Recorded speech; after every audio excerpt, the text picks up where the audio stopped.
The moment Alfred McCrae rode into Caldwell, Kansas, in the spring of 1878, he saw Matilda Hadley laughing at something the dry goods merchant said, and every thought he had ever arranged neatly inside his head scattered like startled quail into an open sky.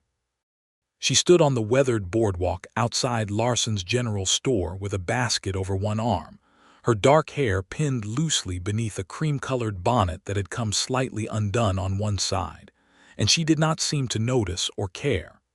Her laugh was not dainty or practiced. It was full and real, the kind of laugh that came from a woman who had decided somewhere along the way that life was too short for pretending. She wore a faded blue calico dress that had clearly been mended at the hem more than once, and Alfred thought she was the most beautiful woman he had ever laid eyes upon in all his 28 years on this earth. He slowed his horse, a sturdy buckskin named Copper, and told himself he was only looking because it was polite to take in the lay of a new town before riding deeper into it. He had been hired on at the Dunmore Ranch 2 days' ride east, and he had stopped in Caldwell for supplies and to rest Copper's left foreleg, which had taken a stone bruise crossing a creek outside of Wichita. That was the practical reason. The real reason he had not yet nudged Copper into a walk again was standing on that boardwalk, tucking a loose strand of dark hair behind her ear. He rode on eventually, because a man could not simply sit on his horse in the middle of a main street, staring at a woman he had never met without becoming the sort of story people told at the saloon on slow evenings. He tied Copper at the rail outside the livery, paid the boy their 2 bits to water and rest him, and carried his saddlebags down the dusty street toward the hotel. It was there at the front desk of the Caldwell Grand, which was neither grand nor particularly clean but had beds and a roof, that Alfred first heard the name Matilda Hadley spoken aloud. The desk clerk, a narrow man named Porter with a mustache that looked borrowed from a much larger face, was chatting with another traveler when Alfred set his saddlebags down. "That's the Hadley girl," Porter was saying, low but not low enough. "Matilda, real fine woman, but she's spoken for. Engaged to Douglas Crane, has been for 2 years now." Alfred signed the register and did not look up. He told himself it did not matter one way or another. He had only looked at her the way any man looked at a beautiful woman on a fine spring afternoon. He had not formed any intentions. He barely knew what she sounded like.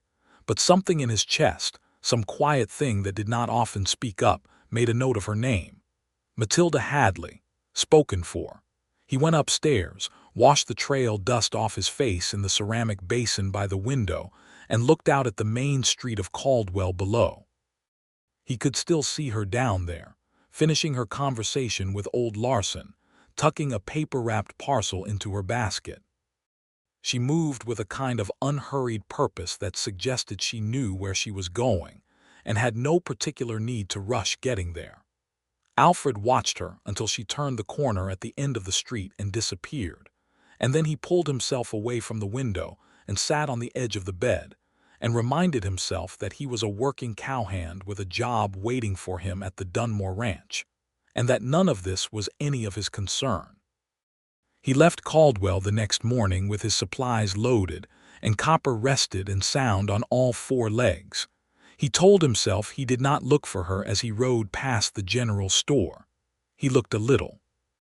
The Dunmore Ranch sat on a wide, rolling stretch of Kansas grassland that smelled like earth and wild sage in the early mornings when the dew was still on everything. Hank Dunmore was a fair man, weathered and quiet, who paid honest wages and expected honest work. Alfred took to the job the way he always took to work on the land completely, without complaint, putting his whole self into the rhythm of it until the days blurred into a steady, useful thing. He worked alongside 3 other hands. There was Clem, who was older than everyone else and claimed to have roped buffalo in his youth, though nobody entirely believed him. There was Pete, who was 23 and rode like he had been born in the saddle, and there was a younger man called Trick, whose real name was Terrence but who had apparently once tricked a rattlesnake out of a bedroll and never heard the end of it. The work was good. The land was generous. Nights were spent around a fire with coffee that could strip the paint off a barn door and conversation that ranged from cattle prices to whether heaven had horses. Alfred settled in. But Caldwell was only 18 miles west, and every few weeks, one of them rode in for supplies or to carry a message or simply because a man needed to see something other than the same 4 faces and 800 cattle. Alfred made the ride to Caldwell in early June for a roll of fence wire and a new pair of work gloves, and he did not plan to see Matilda Hadley, and he saw her anyway. She was coming out of the post office this time, and she nearly walked straight into him. He caught himself and stepped back, and she caught herself and stepped back, and for a single moment they were close enough that he could see her eyes properly for the first time. They were a dark, warm brown, the color of good creek water in autumn, and they were direct and steady in the way that people's eyes only were when they had looked at something difficult and come out the other side. "Pardon me," she said, and her voice matched the laugh he remembered from weeks ago, warm and not performing anything. "My fault entirely," Alfred said, and he meant it, and he also meant something else by it that he would not have been able to name precisely. She nodded once, the kind of nod that served as both acknowledgement and acceptance, and she stepped around him and walked on down the boardwalk. Alfred stood still for a moment before reminding himself that he had fence wire to collect and gloves to buy and 18 miles to ride back before supper. He bought his supplies. He rode back. He sat by the fire that night with his coffee and said nothing to anyone, and Clem looked at him once in that old way Clem had, like he was reading a page in a book he had already read before. "You got something on your mind," Clem said. It was not a question. "Just thinking about the east pasture fence," Alfred said. Clem looked at him a little longer and then looked back at the fire. "Sure," he said, and let it sit at that. Summer came onto the Kansas plains like a blacksmith had opened a furnace door somewhere in the sky. The grass went golden, and the creek levels dropped, and the cattle grew restless in the heat. Alfred worked hard every day and thought of Matilda Hadley at intervals he could not quite control, the way you sometimes thought of a song you had heard once, never entirely leaving your mind, playing softly in the back of it when everything else was quiet. He learned more about her over the summer. In the small, accidental ways a person learns things in a small town. In July, he was in Caldwell collecting wages from the bank on Hank Dunmore's behalf, and he overheard the woman behind the counter at Larson's mention to another customer that Matilda Hadley's mother had passed 2 winters ago, and that Matilda had been running the Hadley homestead almost entirely on her own since, with only her younger brother Eli for company and help. He also heard, because it was the sort of thing people said matter-of-factly in small towns, that Douglas Crane had proposed before the mother died, and that Matilda had said yes, and that the wedding had been postponed twice already, once because of a flood that ruined the Crane family's south field, and once because of a reason nobody seemed entirely sure about. Alfred filed all of this away not because it gave him hope, but because knowing things about her felt like being honest with himself about the fact that she occupied a place in his thinking that was more than passing. He had one rule about it, though, and he held to that rule with the same discipline he applied to everything else in his life. She was spoken for. That was a fact, and facts were the bones of the world. You could not reshape them by wanting something different, so he kept the distance. He was polite and proper on the handful of occasions when their paths crossed in Caldwell over the summer. A brief exchange about the heat one afternoon, while they both waited for the farrier to finish a job. A nod and a hat tip when he passed her on the road once, her wagon loaded with supplies, and a large bag of grain that was clearly heavier than it should have been for one person to have lifted alone.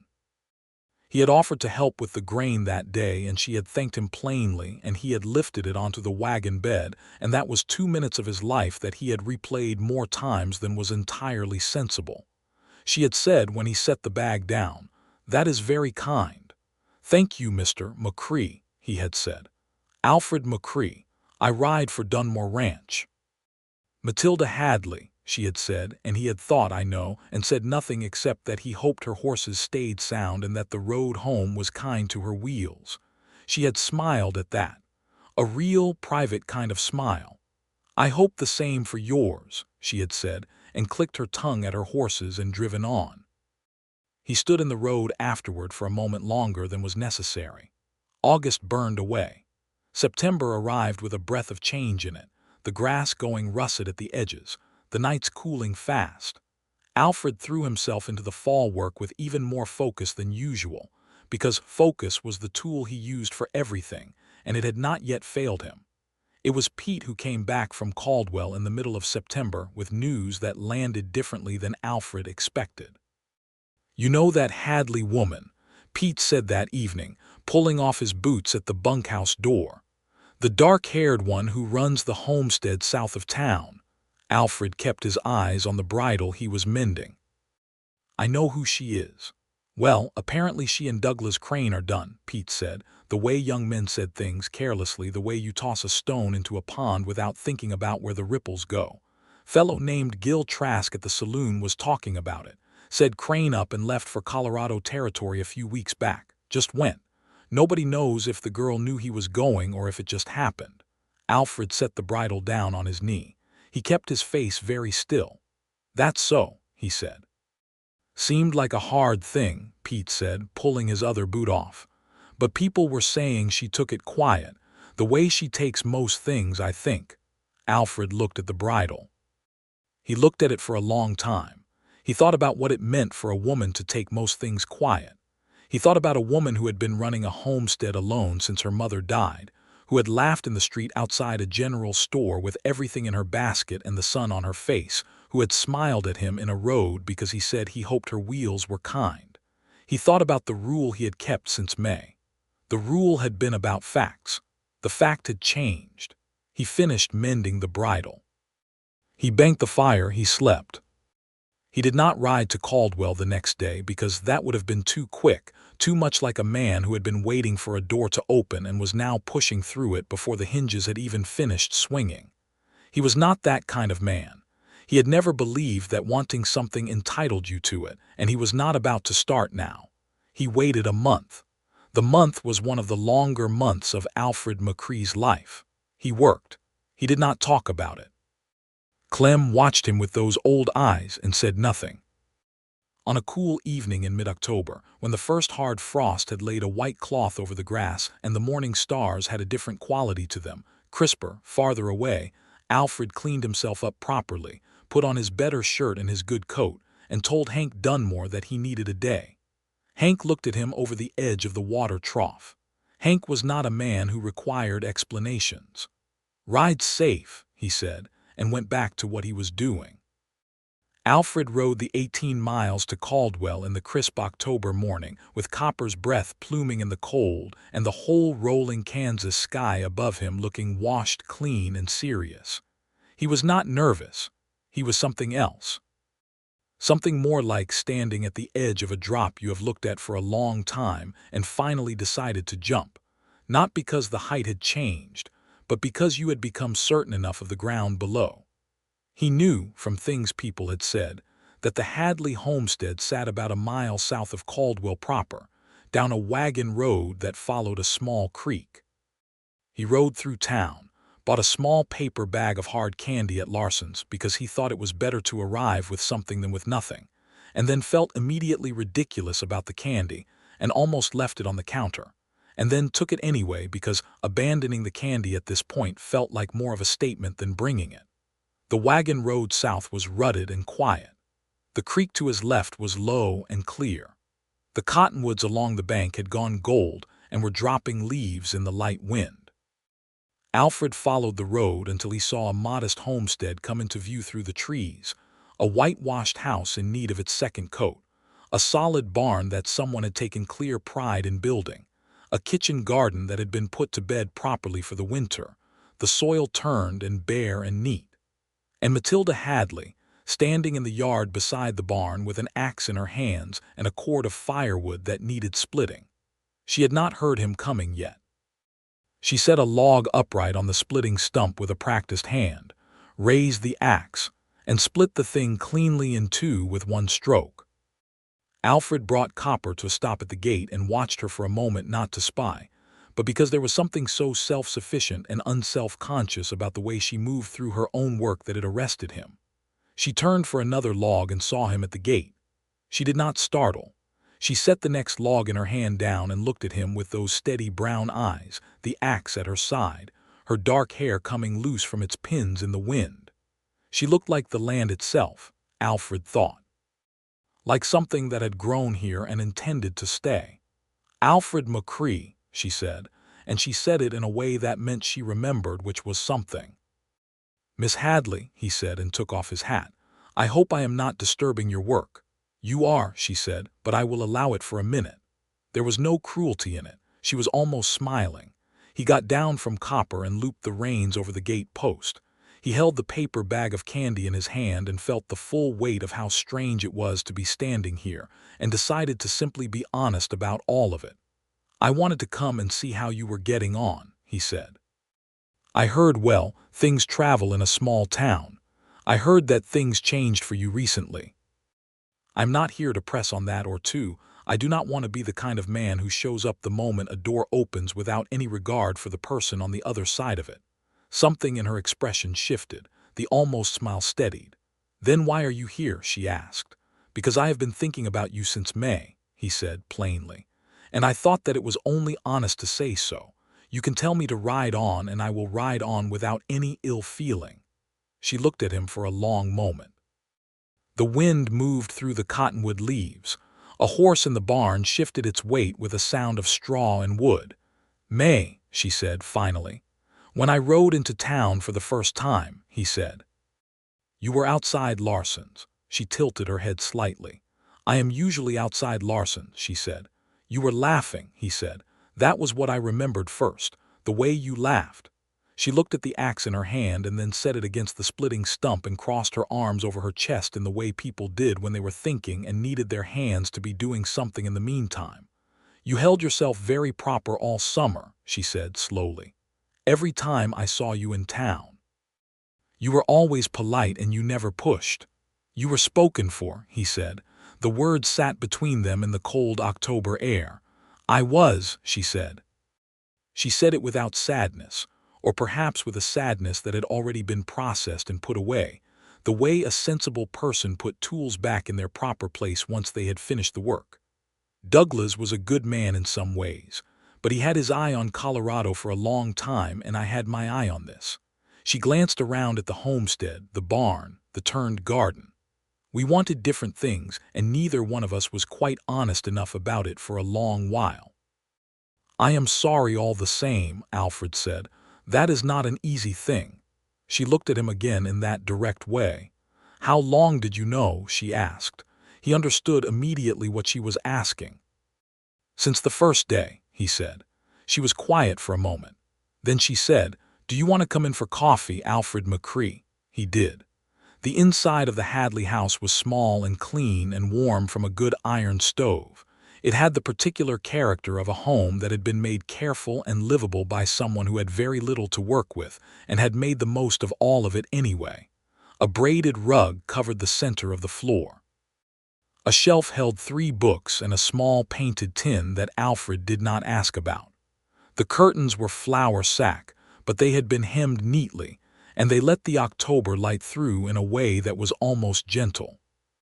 A boy of about 15 was at the table with a piece of paper and a stub of pencil, and he looked up when Alfred followed Matilda inside.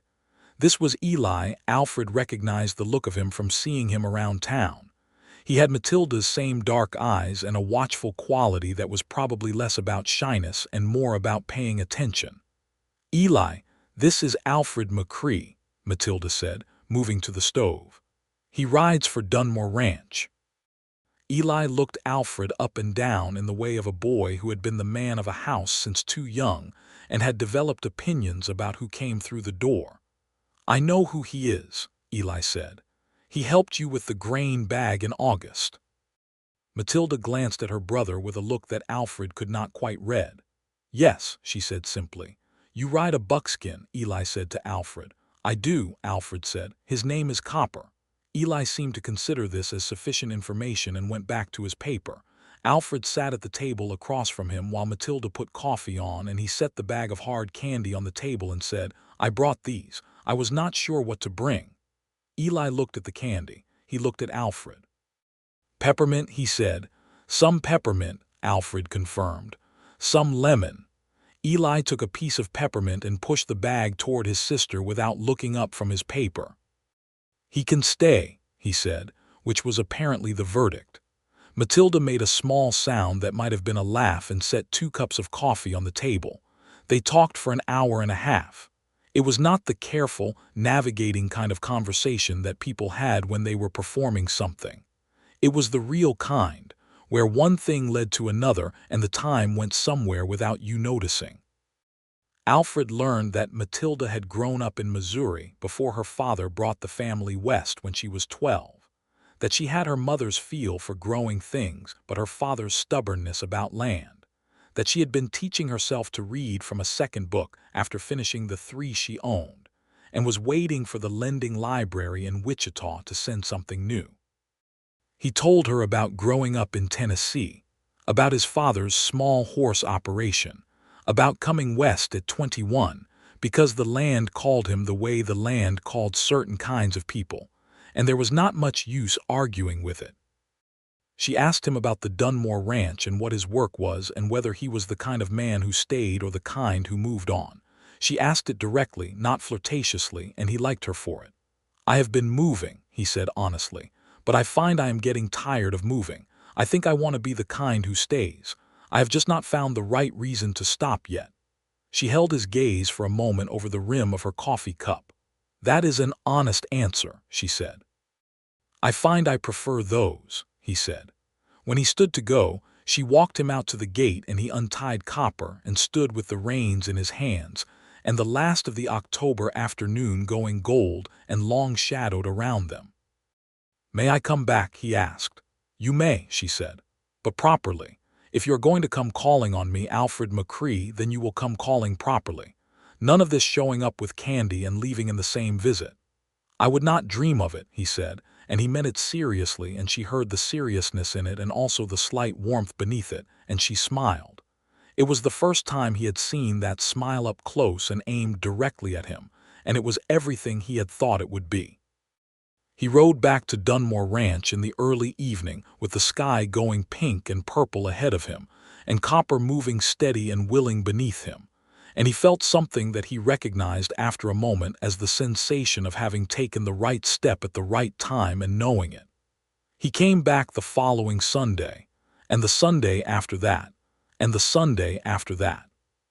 He came properly each time, arriving mid-morning, bringing something small and useful, a length of good rope once, a tin of beeswax for the leather hinges on the barn door that he had noticed were drying out, a small sack of flour on an occasion when he had heard Eli mention at the fence that they were running low.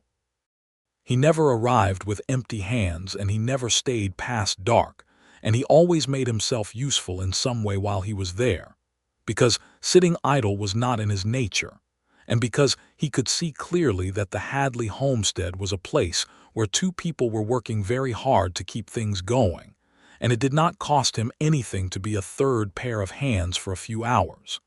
They talked constantly. That was the thing that accumulated, not just the visits, but the conversation that happened inside them, the way they were building an understanding of each other, the way you built a fence, post by post, solid and deliberate, until one day you stood back and saw that it enclosed something real.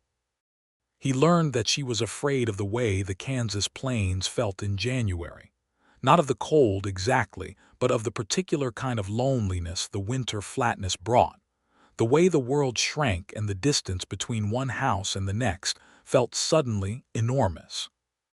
He told her about the night he had spent in a blizzard in a snow cave outside Denver with nothing but a horse blanket and a piece of dried beef, and had come to understand something about his own capacity for stillness that he had not known before.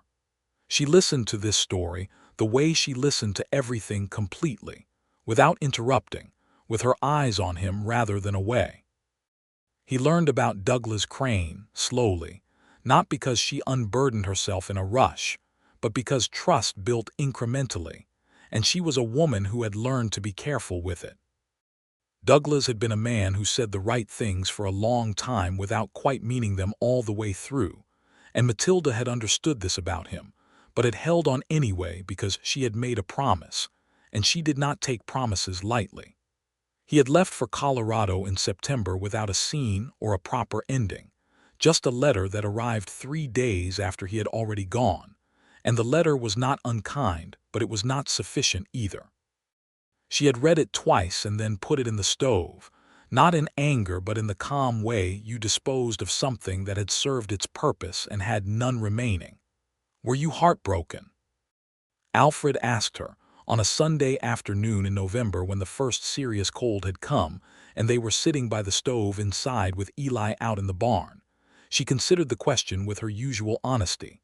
"I was relieved more than I was heartbroken," she said, "which told me something I should have understood earlier." She turned her coffee cup in her hands. "I think I was more heartbroken about the years than about the man, about being 26 and starting from nothing again." "You are 26, Alfred said. "I am," she said with a look that said, "And what of it?" "I am 28, he said. "I had not told you." "I knew," she said. "Pete told Eli and Eli told me." Alfred made a mental note to tell Pete to mind his own affairs and then realized he was grateful for it. "Starting from nothing is not so bad," Alfred said carefully, "when the starting point is good." She looked at him. He held her gaze. "Alfred McCrae," she said slowly, the way she sometimes said his full name when she was thinking something she was not yet ready to say, "you are a very careful man." "I am," he said. "Is that a complaint?" "No," she said, and there was something different in how she said it, something that moved. In December, the weather closed down properly on the Kansas plains, and the rides between Dunmore Ranch and the Hadley homestead became longer and harder, but Alfred made them anyway. He had spoken to Hank Dunmore about it in November, not in detail, only enough to explain that he had a friendship in Caldwell that he intended to keep up through the winter, and that he would make up any lost time. Hank had looked at him with the air of a man who knew perfectly well what a friendship in Caldwell meant and said, "Take Sundays. You earn them." On a Sunday in mid-December, Alfred arrived at the Hadley homestead to find a problem waiting for him. The east wall of the barn had developed a significant lean over the previous week, probably because one of the foundation posts had rotted through somewhere below the ground line. Eli had noticed it and was worried, and rightly so, because a barn wall that failed in Kansas winter could mean losing the animals' shelter, which was not an abstraction in 30 below wind. Alfred looked at it for a long time, walking around it, pressing on things, testing where the weakness was. "I can fix this," he said. "By yourself?" Eli asked. "No," Alfred said. "I will need help. Can you do heavy lifting?" Eli squared his shoulders in a way that was the most 15-year-old thing Alfred had ever seen. "Yes," he said. They worked for most of the afternoon. Alfred had brought tools in his saddlebag as a habit, and there were more in the barn. They dug down alongside the failing post, found the rot, cut it above the damage, sistered it with sound timber, packed and braced it again. And by the time the light was going and the temperature was dropping fast, they had a barn wall that was square and firm. Matilda had brought them coffee twice during the work, and had not stood around watching with the air of someone who needed to hover, which Alfred appreciated. She had her own things to do, and she did them. And then when the work was done, she fed them both supper at the table, a venison stew that was one of the better things Alfred had eaten in years, though he would have eaten boot leather happily in that company. After supper, Eli went to bed early because he had been up before dawn doing the milking, and Alfred and Matilda sat by the stove alone for the first time in any of his visits. The lamp was low. Outside, the wind had come up and was pressing at the windows. Inside, it was warm and quiet and entirely real. "Thank you for the barn," she said. "I was glad to do it," he said. "You did not have to ride 18 miles in December to fix someone else's barn." "No," he said, "I did not." She looked at the fire through the iron grate of the stove door.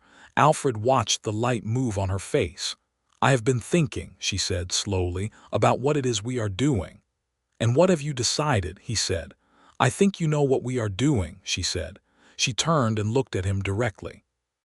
"I think you have known since May, and you waited the whole right amount of time, and now we are here, and I just want to say that I noticed. Every bit of it. I noticed that you held yourself back when you had no obligation to. I noticed that you never pushed. And I noticed that when the thing changed, you still waited another whole month before you came, and I noticed every Sunday since."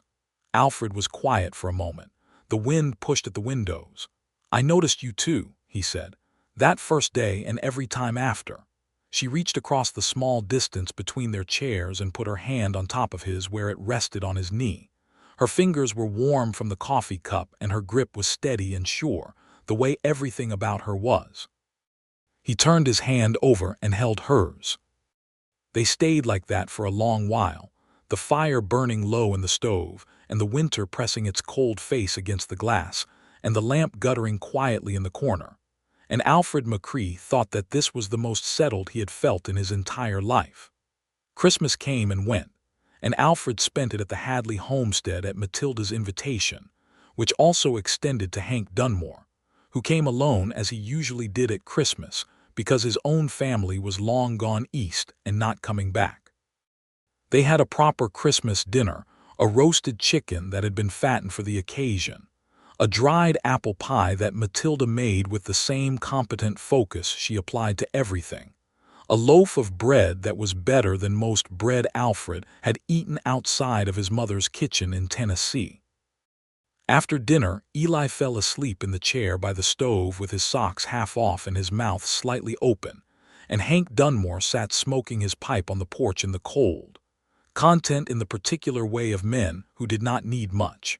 And Alfred and Matilda stood together at the kitchen window looking out at the snow that had come quietly down during dinner and covered the yard in white. "I want to ask you something," Alfred said. "Then ask it," she said. "I want to ask you properly," he said. "When the time is right, not tonight because tonight is Christmas and we have had a good day and I do not want to rush any of this." She looked at him. "You are telling me you are going to ask me something," she said. "I am," he said. "That is a very particular kind of patience," she said. "I have been practicing," he said. She turned toward the window again, and he could see the smallest corner of her smile. Outside, the snow fell softly and steadily and covered everything in white. February of 1879 arrived with a cold that bit to the bone and stayed there, and the Dunmore ranch battened down and worked through it, the way working people always worked through what was in front of them. Alfred kept his Sundays and made the ride every week without exception, arriving cold and half frozen and departing an hour or two before dark. He and Matilda talked through the long winter afternoons, and sometimes they read together, which was something Alfred had not done with another person since childhood, and which turned out to be one of the finest pleasures he had encountered sitting in the same warm room with a good book, the sounds of the other person turning pages, the occasional exchange about a passage that struck one or both of them. She had a sharpness of mind that delighted him. She would read something and then say exactly the right unexpected thing about it, the thing that turned the passage sideways and showed you a new angle on it. He began to look forward to those moments the way you looked forward to certain meals, not because you needed them to survive, but because they made surviving better. In March the thaw began, and the land started its slow business of coming back to life, and Alfred rode into Caldwell on a Tuesday when the mud on the road was just starting to firm up, and Larson's was putting seeds out in the window display, the brown paper packages lined up like small promises. He had spoken to Hank about something in February, and Hank had said yes without much deliberation, because Hank was a man who cut to the center of things. He had also written a letter to his mother in Tennessee in February, which she had answered in March, and the letter back said what he had hoped it would say. He rode the mile south of Caldwell on a Tuesday afternoon, and he arrived at the Hadley homestead in the early spring light to find Matilda in the kitchen garden turning the first of the soil, a sight that had a particular rightness to it that settled in his chest. She looked up and saw him. "Tuesday," she said. "I know," he said. "I needed to come on a Tuesday." She straightened and brushed the dirt from her gloves. She looked at him the way she always looked at him, directly and without evasion, and she saw something in his face, and her own face went still and attentive. He got down from Copper and tied him at the gate and walked across the yard. He had thought about how he would say this, but now that he was here the prepared words felt like the wrong clothes, and he left them off and said it plain. "Matilda, I have loved you since the first morning I rode into this town. I have never been more sure of anything in my life. I have a job that pays honest wages, and I have 20 acres of good land north of Caldwell that I put a down payment on in February when Hank told me it was available, and I can build something on it that is worth having. I am not a rich man, and I cannot promise you ease, but I can promise you that I will work every day of my life to make your life better than it would be without me, and I can promise that I will never give you reason to doubt me, and I can promise that I have thought about this clearly and completely, and I mean every word of it."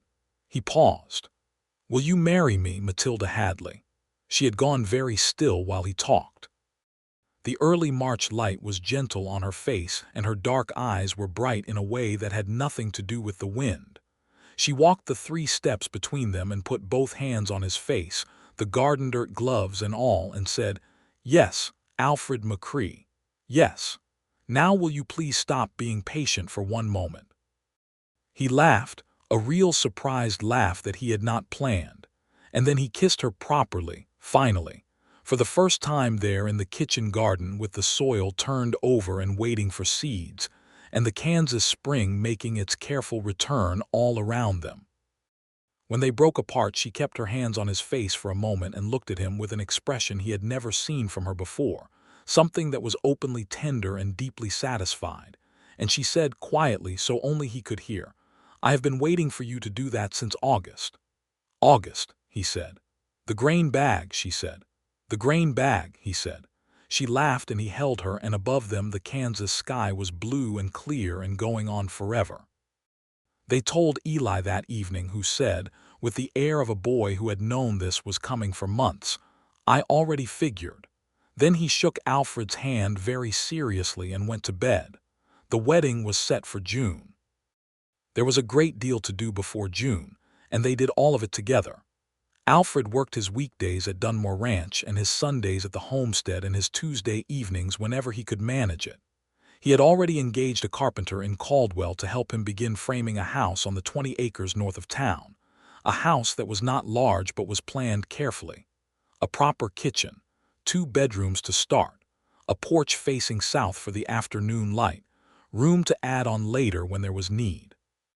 Matilda came to see the land in April and stood in the middle of it with the spring grass coming up around her boots, and the frame of the house just beginning to rise against the sky. She was quiet for a moment, taking it in. "It faces south," she said. "I thought you would like the afternoon light," he said. She turned to look at him. "I told you that in December," she said, "about the winter light."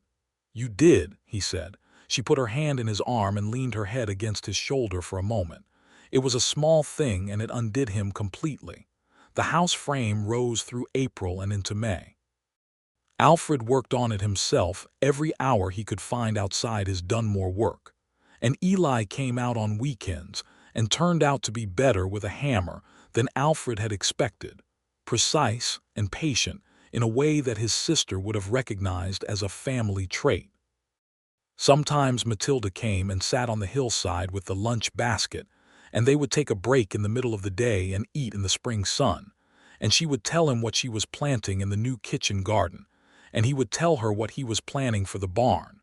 And sometimes they talked about nothing in particular: the state of the road into town, a letter she had gotten from a cousin in Missouri, the particular quality of the birds at sundown, anything that came naturally and wanted saying. These were some of the best hours Alfred McCrae had ever had. He understood this clearly while they were happening, and he was grateful for the understanding. The wedding was held on the 14th of June, 1879, at the small Caldwell church that had been finished the previous year. It was not a large affair. Hank Dunmore came and stood in the front row looking well scrubbed and uncomfortable in a collar. Clem came, and Pete, and even Trick, who had combed his hair and looked like a different person. There were neighbors, people from town, a few faces Alfred knew only by sight and a few he knew well. Matilda's cousin from Missouri had made the journey and sat beside Eli in the front pew, a cheerful woman named Ruth who had brought a quilt as a wedding gift, and spent most of the morning before the ceremony telling Alfred that Matilda was the best woman she knew, which Alfred already knew, but was glad to hear confirmed. Matilda came down the aisle with Eli's arm in hers, because there was no one else, and Eli was proud and straight-backed, and clearly trying very hard not to show how moved he was. She wore a dress that had been her mother's, altered and refreshed with her own hands cream-colored, with small buttons down the front, and her dark hair was pinned up with small white flowers that Ruth had helped arrange, and she walked toward Alfred with the same steady, unhurried purpose she brought to everything, and he thought his heart might simply give out with the fullness of it. The Reverend was a young man named Davis who had been in Caldwell less than a year and was earnest about everything he did. He read the vows plainly and clearly, and Alfred and Matilda said them to each other looking at nothing but each other, and when Alfred slid the ring onto her finger, a simple silver band he had bought in Wichita, the best he could afford at present and replaced later with a better one if she wanted, she looked at it on her hand and then looked at him and said something very quietly that only he could hear. "There you are. There you are." He squeezed her hand. "Here I am," he said. The Reverend declared them married, and someone at the back of the church gave a small cheer that spread, and there was the sound of the kind of happiness that small towns made when they felt they had witnessed something genuinely good. The celebration was held at the Caldwell Square, which the town women had helped decorate with bunting and tables, and someone had brought a fiddle and a banjo, and by mid-afternoon there was dancing, the kind of easy Western dancing that required nothing but willingness and a pair of boots. And Alfred danced with Matilda in the middle of the square in the June afternoon with the dust of the street and the smell of the food and all those faces around them. And he felt the particular sensation of a man who had done the right thing and knew it through and through. "Happy?" he asked her. "Entirely," she said. And then, because she was Matilda and direct was her native language, "Are you?" "Past the point of describing it," he said. She laughed. He turned her in the dance. They moved into the house on the 20 acres the following week. It was not finished in every respect. There was still work to be done on the second bedroom, and the porch railing needed finishing. But the kitchen was complete and warm, and the main bedroom had a window that faced east for the morning light, which Alfred had planned for because she had mentioned once that she liked waking with the sun. And she noticed this immediately when she walked into the room for the first time, and she stood at the window and was quiet for a moment. And then she turned around and looked at him with an expression that was too large for words and did not try to use them. Eli came with them for the first year, sleeping in the small back room while his own room was being finished, and he was good company and useful work, and Alfred was genuinely fond of the boy. They developed a good working rhythm, Alfred with the stock and the field work, Eli with the structures and the maintenance, Matilda with the garden and the house, and the 1,000 practical things that made a homestead a home. The Dunmore work continued as well. Hank had offered Alfred a part-time arrangement after the wedding, 2 days a week, droving and managing fence on the East Range, because Hank was not a man who let good hands slip away completely. Alfred accepted, because the wages helped with what was still being built, and because Hank Dunmore was one of the better men he had known.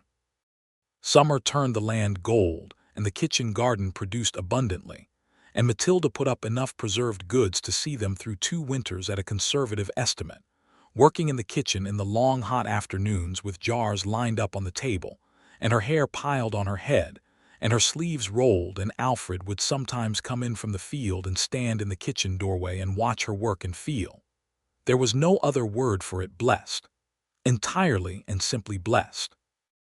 In the fall, Eli announced that he had been talking to a ranching family 40 miles north, the Harpers, who were looking for a young hand with the possibility of a permanent position and potentially land of his own after a few years. He said this at supper one evening with the careful seriousness of a young man who had given it real thought and made a real decision. Matilda listened to him all the way through without interrupting, which Alfred knew cost her something. When Eli finished, she said, "Is this what you want?" "It is," Eli said. She nodded once. "Then you should go," she said. After Eli went to bed that night, she sat quietly by the stove for a while, and Alfred sat with her and did not talk, which was sometimes the most useful thing. After a while she said, "He is going to be fine." "He is going to be better than fine," Alfred said. "He has your stubbornness and your common sense and your ability to fix anything with the tools at hand." She smiled at that, a private soft smile. "That is a very kind thing to say." "It is also true," he said. Eli left in October, properly and with ceremony and with enough supplies to get there, and a letter from Alfred to the Harper family describing Eli's skills and character, which Alfred wrote plainly and which Eli read before it was sealed and said, quietly, "Thank you," in a way that meant more than 2 words could carry. After Eli rode away and the dust of his leaving settled back on the road, Matilda stood at the gate for a moment and then turned and walked back to the house with her usual unhurried purpose.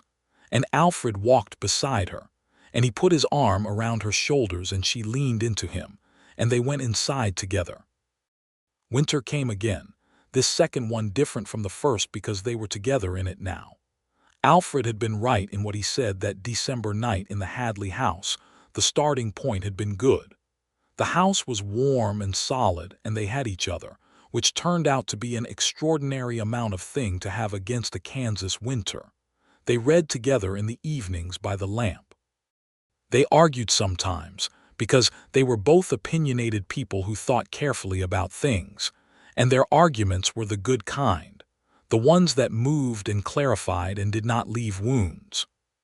He learned more about her in those winter months than he had in all the summer before. The way winters on the plains made people honest about everything or turned them silent, and Matilda had never in her life chosen silence over honesty. She told him about the winter her mother had died, the specific quality of that grief, the way it had made the world feel thinner for a long time.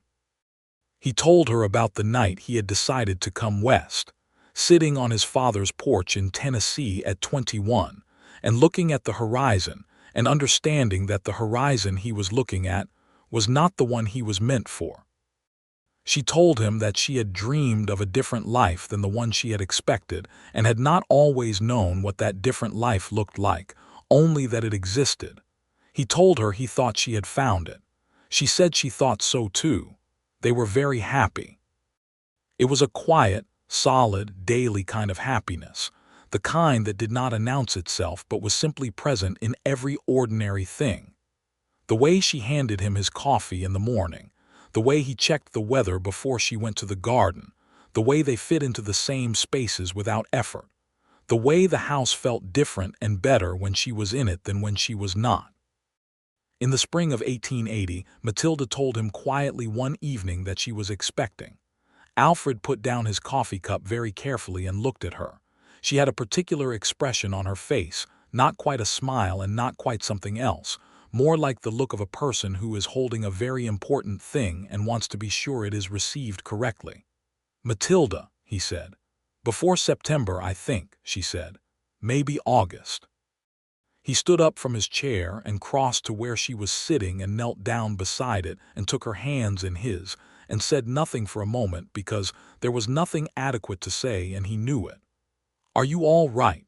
he said finally. "I am very well," she said, with a steadiness that he believed completely. "I am happy, Alfred, very happy." "So am I," he said, and he meant it from the deepest, most inarticulate place in himself. She put her hand on his face and he turned his head and pressed his mouth against her palm, and they stayed like that in the lamplight while the spring wind moved through the new leaves outside the window. The summer of 1880 was busy and warm and full of preparation. Alfred finished the second bedroom, properly wider than the first plan, with a window and a good solid floor, and built a cradle from a piece of ash he had saved since the previous fall for its good grain.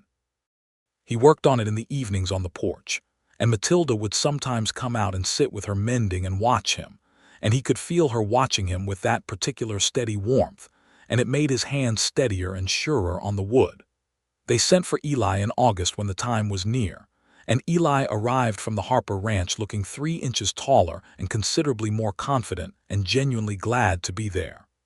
Ruth came from Missouri again, which she had promised Matilda she would do. Hank Dunmore appeared on the first evening with a bottle of something decent and sat on the porch with Alfred while the women were inside, and they drank quietly, and Hank said, "You did all right, McCrae," which from Hank was a considerable speech.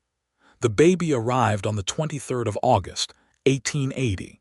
Ruth and a neighbor woman named Mrs.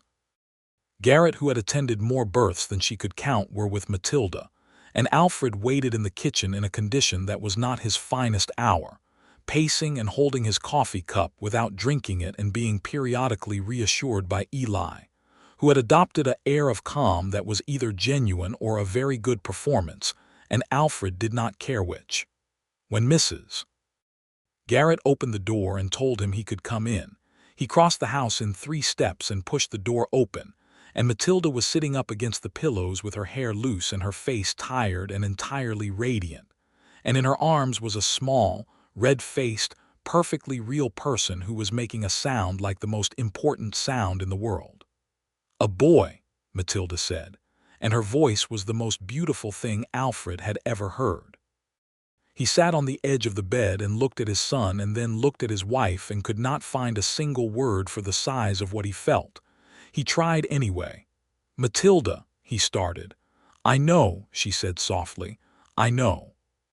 He put his arm around her carefully, and she leaned against him, and they looked at their son together, the 3 of them in the warm August room.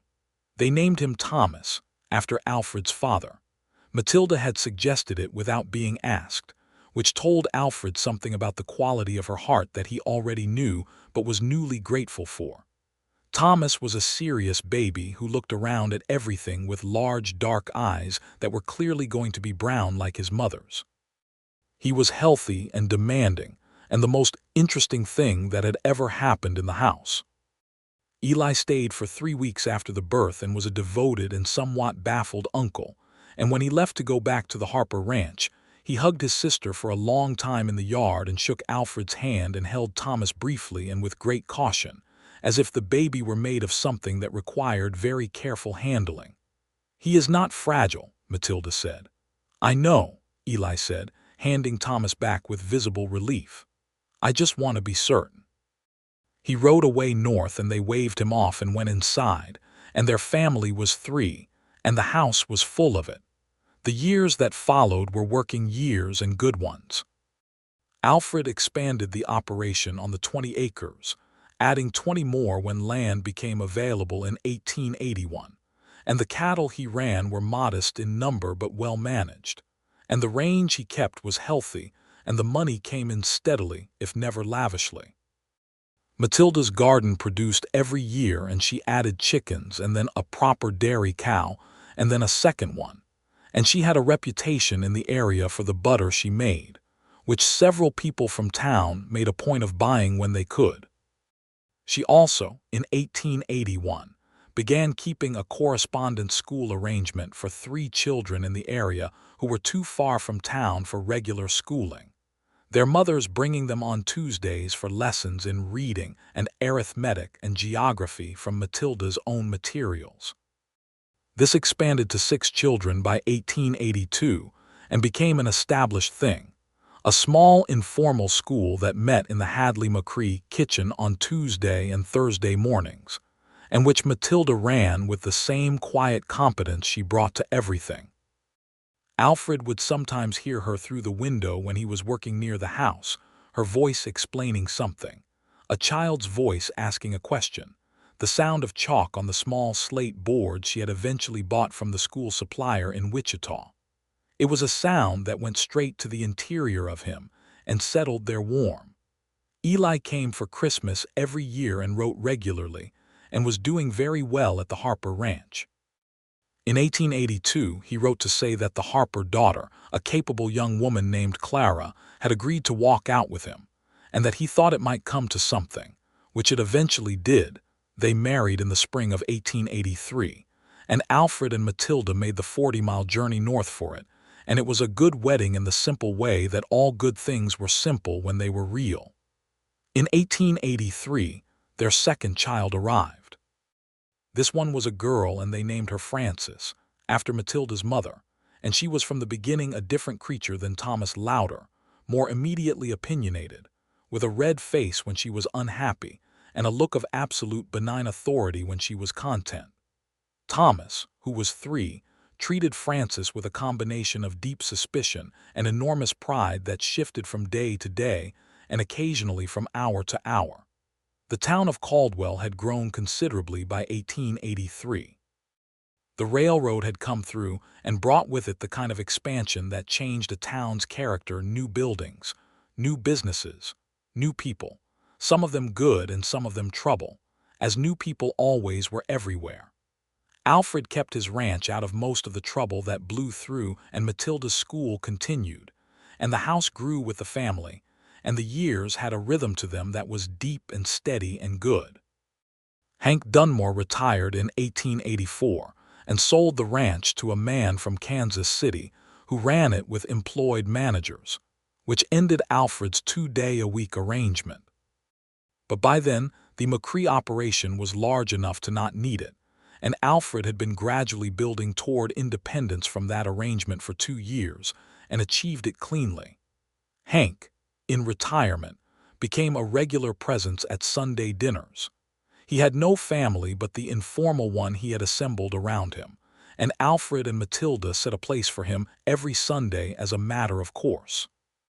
He sat at the table and ate Matilda's food with the appreciation of a man who had eaten out of his own camp pan for too long, and he played cards with Thomas on the porch in the afternoons, and he held Frances with surprising ease. "I had younger sisters," he said, when Alfred expressed mild surprise at the facility. And he was, without anyone formally naming it, a grandfather of the house, filling the role with the quiet dignity of someone who had found his proper place late and intended to inhabit it fully.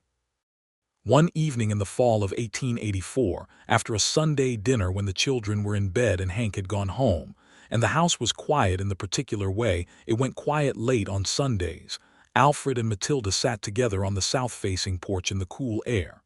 The stars were out and clear, and the Kansas night smelled of dry grass and turned earth in autumn. "Are you content?" Matilda asked him. She asked him this sometimes. She said it was not to check on him, but because the answer always told her something true. He thought about it seriously, the way she always wanted him to, not a quick reassurance but an actual reckoning. He thought about the house that was solid and warm behind them, and the children asleep inside it. He thought about Thomas, who was 4 years old and already showing a focused, methodical quality with tools that made Alfred's heart swell with a pride he tried not to wear too obviously. He thought about Frances, who was a little over a year, and had recently discovered that she could express views on any subject, and that expressing them loudly and persistently was generally effective. He thought about Eli and Clara 40 miles north, building something of their own, expecting their first child by the new year. He thought about Hank eating good food every Sunday. He thought about Matilda's school children on Tuesday and Thursday mornings, learning to read from a woman who understood what books could do for a person's interior life. And he thought about a morning in May of 1878, riding into Caldwell for the first time, hearing a woman laugh outside a dry goods store and a desk clerk saying, "She's spoken for," and a quiet voice inside him making a note that he held to for months and then, at the right moment, did something about. "Yes," he said. Entirely. She leaned against his shoulder the way she had leaned against it since that first winter, easy and familiar and always, still, the best place he knew to be. "Good," she said. "And you," he said. She was quiet for a moment in the way that meant she was giving it the real consideration he wanted. "I used to think," she said slowly, "that waiting was the worst thing. All those years with Douglas waiting for something to resolve, waiting to know if we were really going the same direction. Waiting." She paused. "But I think now that the waiting I did after he left, the 2 months after September, before you came, was a different kind. It was the kind of waiting that was actually hoping. I knew something was coming that I wanted. I just did not know if it knew to come." Alfred was very still. "Did you know it was me?" he said. She tipped her head slightly against his shoulder. "I thought it might be," she said. "You had been so very careful all summer, so entirely proper. There was something in that, the way you kept yourself back when you did not have to. It was different from indifference. It felt like a man who respected a fact even when he wished it were different." "I did wish it were different," he said, "every single Sunday in Caldwell." "I know," she said. "I always knew." She lifted her head and looked at him, and even in the dark he could see her eyes clearly. "That is why, when you came that October Tuesday with your bag of hard candy looking like you had rehearsed something and were thinking about abandoning the whole project, I asked you inside."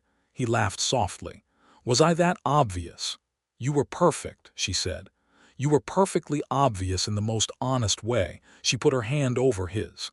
"I had been waiting for you to wait," she said. "And you did, and then you came." He brought her hand up and kissed it, her knuckles and then her palm, and she let him. "I would do it again," he said, "every month of it." "I know you would," she said. "That is the whole thing. That is everything." The stars over Kansas turned slowly in their ancient indifferent wheel, and below them in the warm house on the 20 acres north of Caldwell, the children slept, and the lamp burned low, and Alfred McCrae, and Matilda Hadley, Matilda McCrae, which was her name now, and which she wore with the same straightforward ease she wore everything that was genuinely hers, sat on the south porch and held hands in the dark, and said nothing more for a long while, because there was nothing that needed saying. Nothing left unfinished, nothing left undone. Spring came again in 1885, and with it the good, busy season that Alfred had grown to love. The way the land came alive all at once, the way every day from April through June was full of necessary work that had consequence and direction. Thomas, who was almost 5, had begun following Alfred around the ranch with a kind of total devotion that was both touching and occasionally inconvenient.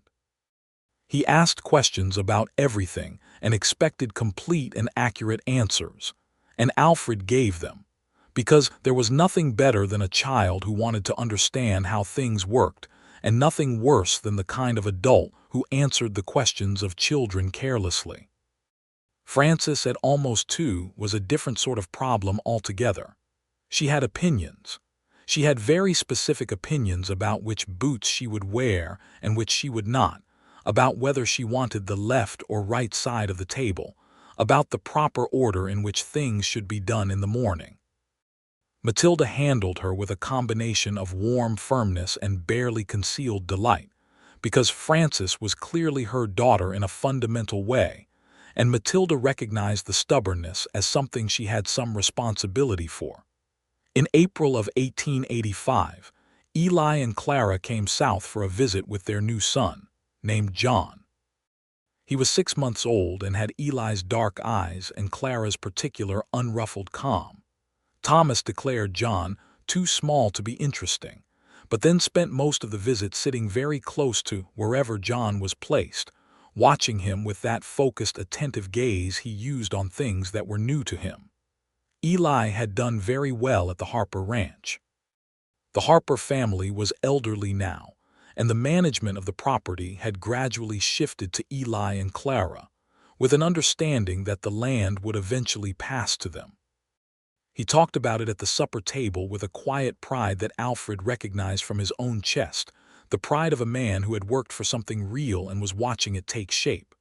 "You look well," Alfred told him on the porch one evening, the two of them leaning on the rail with their coffee while Matilda and Clara talked inside. "I am well," Eli said. He looked at the land spread out in the evening light. "I was afraid when I left here," he said. not of the new job of leaving her. He meant Matilda without needing to say it. She had just married you, and I was afraid she would not be all right. Alfred looked at him. Was that why you waited so long to take the Harper position?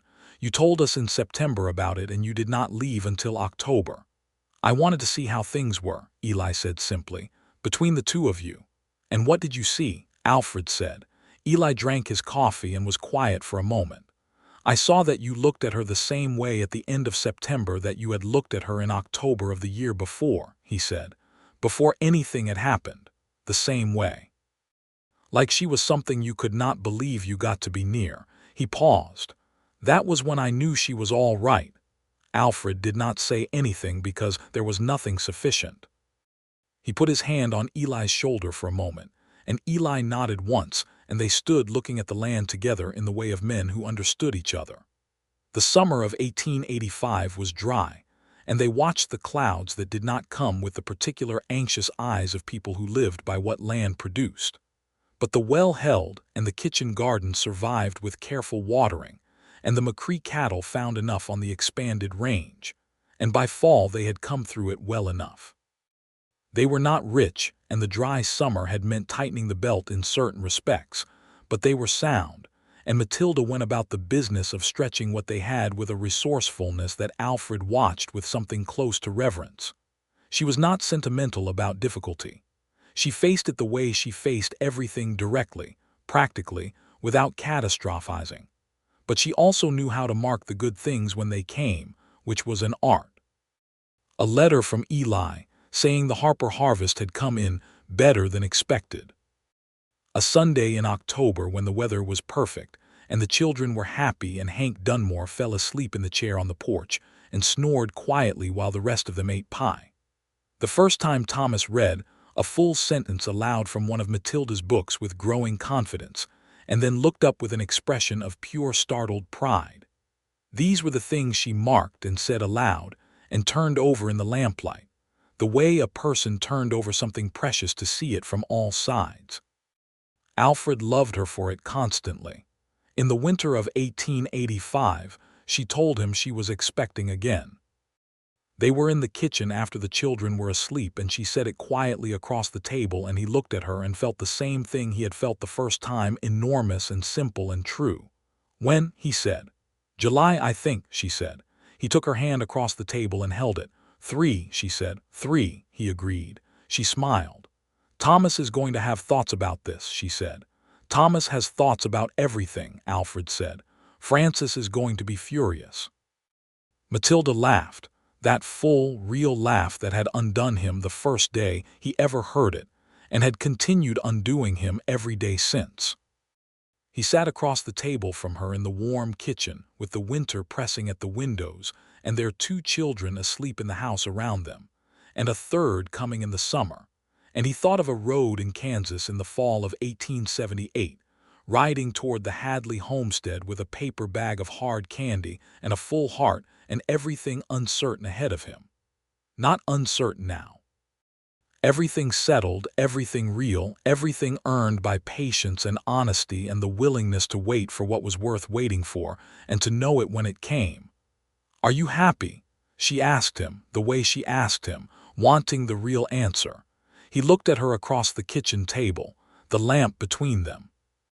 The winter outside, the whole good life inside.